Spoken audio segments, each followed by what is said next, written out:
everyone. Hey, hey, hey. We are back. We're back. Hey, we're back. Hey. Welcome back to another session with the Marriage Mechanics. We're here. Let's get our stuff out so we can get to working on these automobile called love. Oh, come on. Let's ride, baby. Ride. Yes, indeed. Yep. So we are so glad to be back. We are sharing with you this episode of our Covenant for Life Marriage Mechanics, nurturing your relationships. Yeah. Talking about nurturing those relationships is so vital and important, and just as any living thing needs nurturing. Mm-hmm. If you plant a tree or a flower, even our dead follicles, which those of us who have to call hair, we have to nurture it at times. You know as well. what? Yeah, but we have to nurture those things. If we plant a plant or a tree or something, and if we don't go back and check on it, it's not gonna thrive. Right. So you have to add water to it. You have to put time in it with it. You have to make sure that you protect it from insects and disease, and also from the weather. And you have to keep that thing protected. Always got to keep it.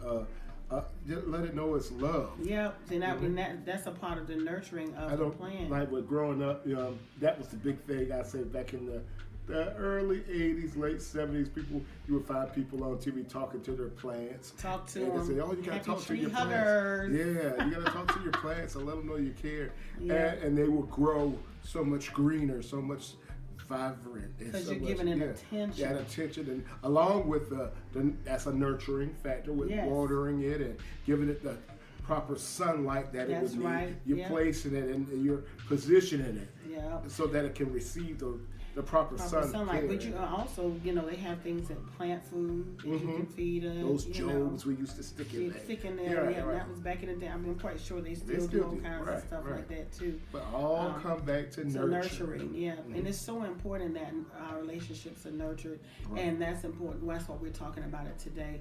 Nurturing relationships, making sure that we have some happy, healthy, whole relationships among ourselves as husband and wives. Definitely. But also, and like I said, anything that we share, you can still, divert equate that to over to your everyday living. Everyday living with relationships with people. Period. I mean, there's levels in the nurturing of a relationship with people, but we're talking about with spouses. That's our main focus today. But we want you to understand that this can also be used for your children. It can be used for your family members, co-workers, or whatever. Okay? All right. So, in nurturing relationships, honey, one of the things we want to, just share a couple of things with you about how to keep a healthy balance in nurturing a relationship. Just making sure that you're putting all of the ingredients, all of the love and the attention into that relationship so that it can grow and be the best that it could be. Right. All right. So one of the things that I want to share with you is in nurturing a relationship, we want to say is focus on the good in your spouse. Right. Or your person that you're in a relationship with. Right. So how will we do that? We're going to focus on them. Start, paying attention to them. Yes. Telling them how beautiful they are, how handsome they are today, or how you appreciate something that they did, or that they do constantly. And focus on that. When you're focusing on that, you're looking for it. You might not even have to tell them, but you just keep on. It's a reminder constantly, like, oh wow. Hubby took the time to really do that for me today. That is amazing. Not even really saying anything, but just really. It's good for you as the individual to do so that it brings to, take you out of that self-centered mode. Yeah. So you can say, no, it's not just about me and what I do. Right. I'm always getting up every morning. I'm always going to work. Yeah. I'm always providing for my family. But your family, if your family, so to say, have moved on out of the house, but you still, it's you and your spouse are there. You still. It takes two to make. How about Rob Basie, two to make a thing go right? One of my favorites. Yes. But but with that, being said, you have to know that Thank you, love, for waking me up this morning. Yeah. Well, I over the Lord, but you made sure I got out of bed. That's right.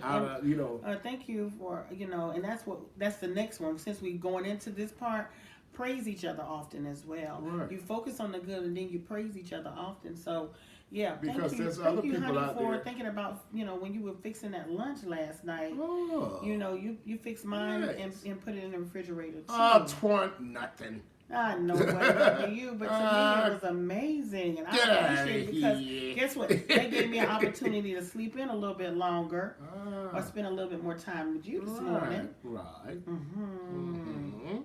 Since I didn't have to get up and get my lunch prepared before. Again, nurturing and getting some, Yep. So that praise each other often as well, and then take the time to listen, and listen. So that the person that you're listening to can be heard and not feel judged. Right. Now that is one thing that we really have to do in the communication part of nurturing our relationships is learn how to listen. And listen not to respond. Right. But that's what I was going to say too. Say it, sweetie. I was going to say it, but you already said it. But you listen to, to hear and not to respond. So many people do that. They want you to, all right, I'm listening. Hurry up, because I want something to tell you. I got something to tell you about what you just said. Yeah. Don't do that. Just be a listener and really hear what's on your spouse's, whoever you're communicating with. What's on their heart and what's on their heart and what's on their mind. And also, everything that's said don't always have to have a response. Sometimes people just want to be heard. They just want to know that you are hearing what they are saying. Right. Not to respond, not just sit and listen. Right. And they might want a response. And sometimes even in listening, you might have to say, you know what, you shared a lot with me, and I just want to take the time to really take in what you said and just dissect and digest some of that. Right. And then just give me some time. Probably tomorrow we can sit down and have another conversation. And I can hear some of you out there saying now, we tried that before, but sometimes you just be talking about the same old thing and ain't saying nothing. I heard that a lot before. Mm-hmm. I hear from people a lot. I've said it before. Somebody said, well, they want me to hear them, but what are you really saying? You don't even know what you're saying. But the thing about it is that, from a woman's perspective, if a woman keeps saying something over and over again, that is an indicator that she feels like she's not being heard. So if you hear it, how do you deal with that person so they can know that they were heard, and they thought they were after whoever they were speaking to, and they said that I hear you, and I'm gonna say 2 months going by, and here we are again with the same conversation. Because he said it could be she, whoever said, I heard you, but then the corresponding action did not show that they heard them with a change. There needs to be a change. If someone is coming to you and talking to you about something and saying it over and over again, and you're saying, I heard you, then there's an expectation for a need to be met. Okay, like you just said, from the woman's perspective. From the man's point of view, I suggest to you, women, if it's the same situation, same scenario, you need to try a different tactic in explaining yourself so that they can hear. So I can want to hear you. Yes. If now you're beating how they say, a dead horse or something like that. Yes. You got to know how to bring it back. Don't come whining about it. Don't come. Right. You got to make, let's really talk about this. Right. We even say, we talked about this before. And honey, with you saying that's my last point on that part, what we were talking about, the different things when we said listen and listen. The last one is be assertive. Mm-hmm. Be assertive, and not be assertive where you want to fight somebody. Right. But be assertive as far as expressing your needs. And that's what you're pretty much saying, is that you're going to have to use a different way to communicate. Right. Not saying don't stop communicating. Right. But you're going to have to use a different way to convey what you're trying to say. Right. For us who have 4 children, each individual are individuals, even if they were twins. they're individuals. Yes. You have to deal with them in a different kind of way. Yeah. You can't even deal with them the same way every time. Right. So with that being said, you're going to have to learn how to change things and change is good for everyone. Mm-hmm. Change is good for stretching all of us to be able to be more communicable in our conversations and dealing with issues, dealing with situations, because sometimes it can be issues. And when we say issues and situations, we don't want anybody to always think that the issues and situations have to be negative. Exactly. Some things are very positive. It's just that it's a situation that has to be dealt with so that we can make sure that we keep it positive. Right. But if there is negative situations, we have to know how to communicate effectively and nurture each other in our relationships so that when we begin to deal with issues, that our spouse, and I'm talking about negative issues or issues that are posed as a challenge or a problem. Let's say they're not negative, challenging issues. Right. That they don't feel threatened or attacked or blamed or fault-founded. All of that. We want to make sure that when we nurture a relationship, that we keep it as positive as possible, even when we're dealing with something that can be more so of a challenge that can put a little dimmer on things. Now, does this come that easy? No, it takes, as we said in our last segment, we said it takes work. It takes work. So you're going to have to working on. Yeah. So working on. Right. So we're nurturing. It becomes another thing to work with, and as a part of the working in the marriage, it is. So one of the things I want to, we're gonna be leaving you in a few minutes, but one of the things that I wanted to share with you is how to deal with, when I say be assertive, how to deal with being assertive. Using the term I feel instead of you always. Okay. Right. Because when you say you always, if I look at my husband and say, you always put me down in the front of your friends, instantly he's going to want to come back and counterattack with, well, you always da-da-da-da-da. Right. It'll go just like that, back and forth. And we know, we can, and that happens with not only husband and wives, that happens with anybody. Somebody finds something negative to come at you about, you're going to find a way to come back at them negative and attack them the same way. I've always been a very big, even before we were where we are now in our marriage, just coming up in our marriage, I would always tell my wife, you always say, I. It's we. You got to start saying we. Yeah. But when you're preparing, when you're dealing with an issue, right? I understand that's different. Something you'll say I, and this is when you can say I and not just say we. Right. And this is what, like I said, I use the example of you always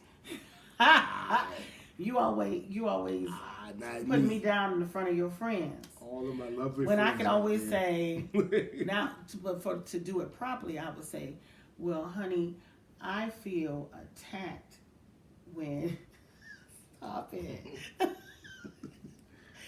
I feel attacked when you put me down in the front of your friends. So I made it more personal for him to understand that, not just telling him, putting him down, but to let him know how it affects me when he do that. And this is just an example, because this man would never put me down in front of his friends. I've learned over the years. We've seen other people do things. Yes. And that's in front of family, friends or folk. Whoever. That doesn't matter. You don't do that. Because that gives people, that gives the enemy room. It gives him, ammo to work with. Room. It gives them room, and it also discredits the unity that you're trying to build in nurturing your relationship. People are always looking for, here's that little perfect little couple right there. Right. Yeah. That's not nobody's perfect. And it's not nobody perfect, but you perfect to me, baby. Right. Yeah. So. And likewise. Amen. See, we did one of those points thing in there. Mm-hmm. We just praised each other. Hey, that's right. Come on, yeah, tell me.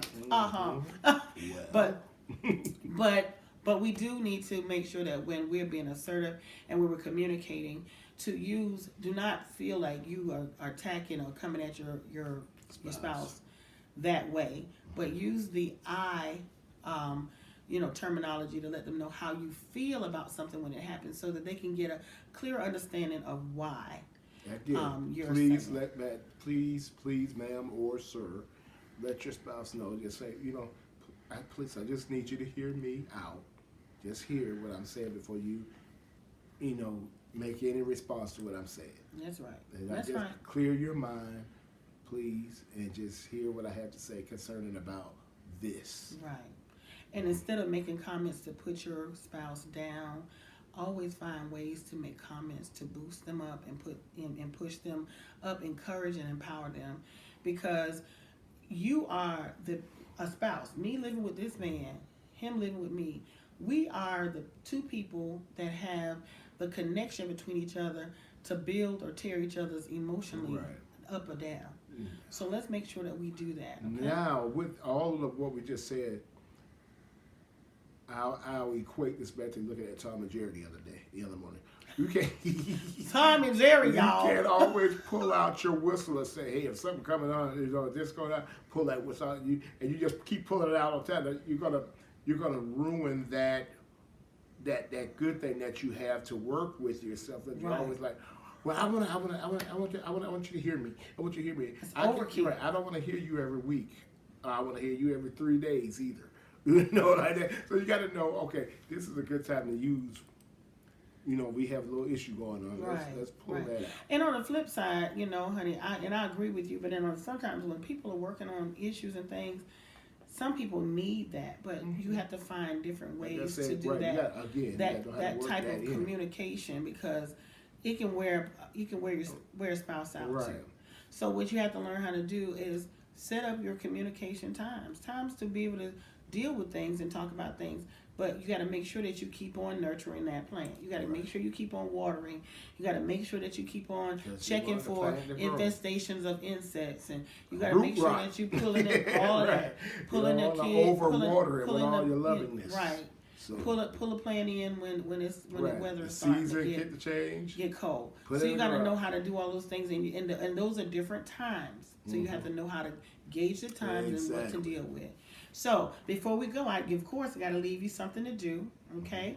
And one of the things that I want you to do is take the time to observe your spouse throughout the day. And if you're working, think about some things that you've observed with your spouse, things that they do throughout the day for you when they're at home, when you're out and about, when they're gone and you're home and they're out and they thought about you while they were gone and brought something back into you. Think about those things, and then in the evening time when y'all get ready to settle, just have a praise moment over your spouse, talking to them and just praising them for their wonderful attributes and things that they bring to your family, bring to the household, bring to the table, bring to your emotional stability. Because again, sometimes you don't miss those little things being done until they stop being done. Yep.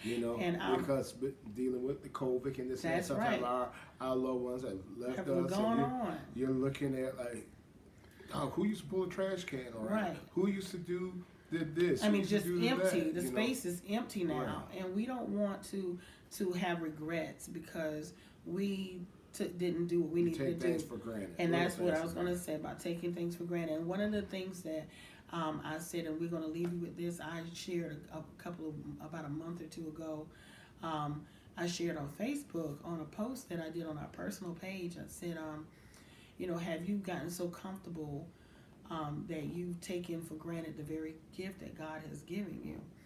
And we need to make sure that we take the time to nurture the gift that God has given us and not take it for granted.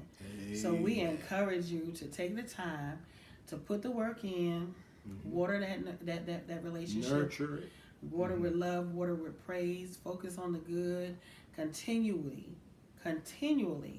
praise, and be assertive when it's time to be assertive and address the issues, and always use the terminology that how you felt. I feel this way because, okay? So we always encourage you to live, love, laugh, learn, I'm learning, and most of all, last. Have a good night. Have a great one.